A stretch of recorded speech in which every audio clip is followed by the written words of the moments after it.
आज आम्ही 4 डोळ्याचा गुगल लावून शायनिंग मारत मारत झापूक झुपूक बनून फिरायला चाललेलो, तर त्या सूर्यनमस्काराला बघवलं नाही, कडाकेदार ऊन पाडलं. मग काय अतिरेकीच बनलं. रस्ता माहित नाही म्हणून एका काकाला विचारलं, तर ते म्हणाले डाव्या अंगाला वळ आणि थेट पुढे जा. आम्ही पण भुंग भुंग गाडी पळवली, बाजार मार्केटातनं हो म्हणून पळवली. अहो टिटवायला चाललोय गणपती बाप्पाच्या दर्शनाला.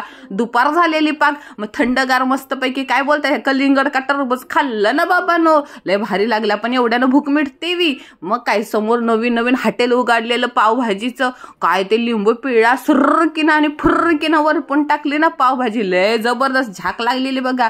अहो नवीन वर्षामुळे काहीतरी महोत्सव चालू होता, जत्राच भरलेली का नाही. अहो ना मला तिथं काय ते किल्पा लय आवडल्या. 10 रुपयेवाला एवढ्या स्वस्त. मी तर इथे ठाण्याला 40 रुपयाची एक घेतलेली, 2 घेतल्या ना कारभाराला मस्का लावून. पायतान पण आवडलेलं, पण कारभारी म्हणाले शॉपिंग करायला आले का देवबाप्पाचं दर्शन करायला आले, जिकडे जाईल तिकडे तुझी नुसती खरेदीच असती.